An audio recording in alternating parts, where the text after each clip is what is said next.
Hello everyone, welcome back to my channel. Today we will have a look at the FIDE World Cup 2021. This is round 3, the Armageddon game between the Frenchman, also known as MVL or Maxime Vachier-Lagrave, against another guy from Russia called David Paravyan. And I just put my mic a little bit closer. Oh, Maxime Vachier-Lagrave, of course, he's top 20 of the world. Extremely strong player. As you can see, his blitz rating is like 2794. Just keep in mind, like, his classical is probably like 40 or 50 points lower, I'm not sure. And on the black side of things, we have a 2600 GM. What happened was both of these players, they drew their classical games, their rapid games, and their blitz games. And so now they need to play an Armageddon game. Basically, if you don't know what is Armageddon, it's 5 minutes for white versus 4 minutes for black. And if it's a draw, black wins. And MVL actually could choose whether he wanted to be white or black in this game, and he chose the white pieces, which is a very interesting option. In this case, Maxime simply has to win the game in order to go to round 4. If not, he is eliminated from the tournament. We start out with a closed Sicilian, which is something that usually you don't really see on the top level. And after knight c6, bishop b5, which is some sort of sideline, but it's very interesting and flexible. So g6, preparing the fianchetto, and a bishop takes knight on c6. B takes back, and now f4. And this is the interesting thing, right? Because MVL hasn't played the move knight f3 yet, which usually leads to an open Sicilian or something like that. He played a closed Sicilian, and so in this case he has the additional option of playing f4. What we'll see is maybe an attack on the black king, so let's have a look. Bishop g7 and knight to f3, d5 played, striking in the center. Also what you could do is playing something like d6, which is a little bit more flexible, but d5 is still fine. And after queen e2, now black made a pretty weird looking move, which is taking on e4. And why is this weird? After knight takes, look at the structure. This looks so bad, especially because it's extremely difficult to protect the pawn on c5. This, in actual fact, would be theory if black would go for something like knight h6, and after knight takes on c5, something like queen d5, and even with the pawn down, the engine argues that this is still fine for black, which I have to say I like white much better.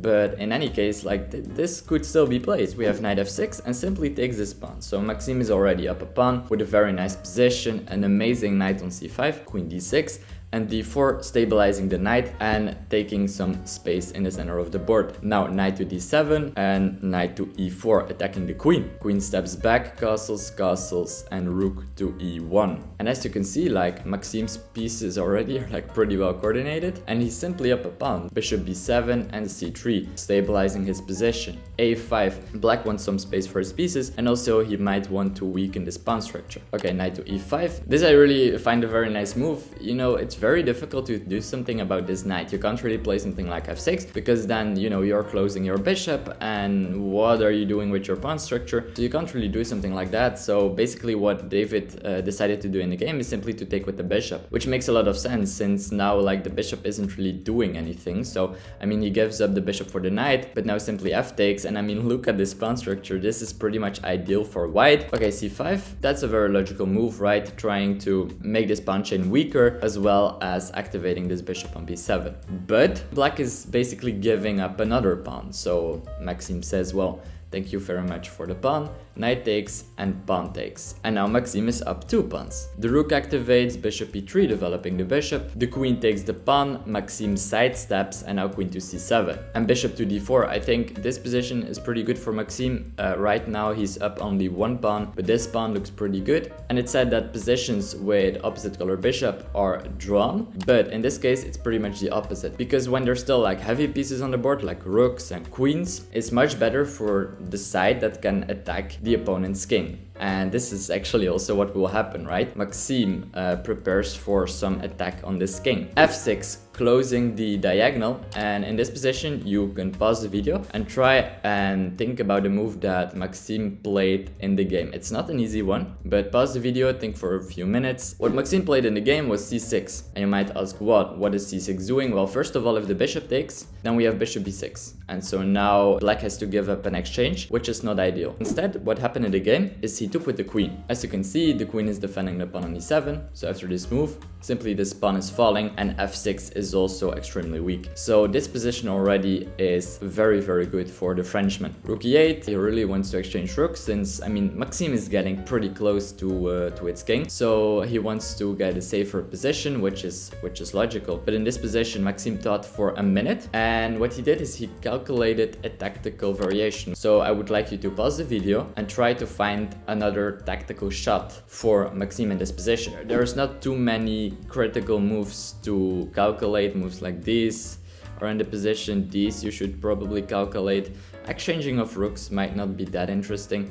In actual fact, it's taking the bishop on b7, and I hope you at least saw this move or calculated this move. After rook takes on b7, the problem now is again that the queen can't defend the pawn on f6 any longer, so the queen has to take back, otherwise he would simply be down a piece, so he can't do that. And now the idea of Maxime is to take this pawn, and it's pretty important to see what Maxime is threatening. So first of all, if black doesn't really do anything, then this queen is lost. How is it lost? Well, queen h8, king f7, queen h7. This queen is gonna be taken. So you can't really do that. Instead, what black did is he played rook to e7, making sure that this tactic was not possible. The problem now, though, is that after the same moves, queen h8, king f7, and this is all what Maxime calculated. And now rook check, the king has only one move, he has to go to e6, and now rook check again. The problem is that now both of these rooks will be hanging. So queen to d5 is forced. By the way, if you would play something like king to d6, then immediately queen to f6 would be completely winning, so you can't do that. Instead,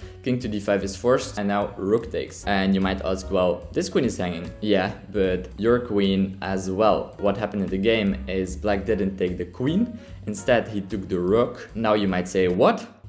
Maxime miscalculated. Look at this, he's threatening mate. Oh no, Maxime missed mate.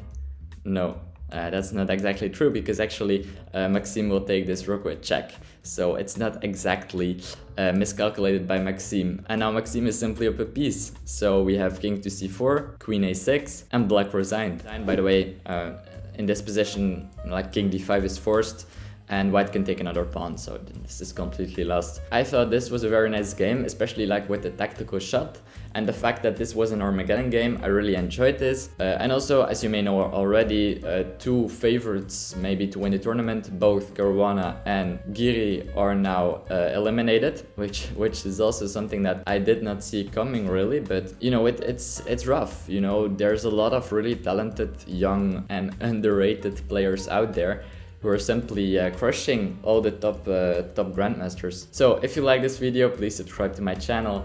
That would really mean a lot to me. And as always, I hope to see you guys in the next one. Bye!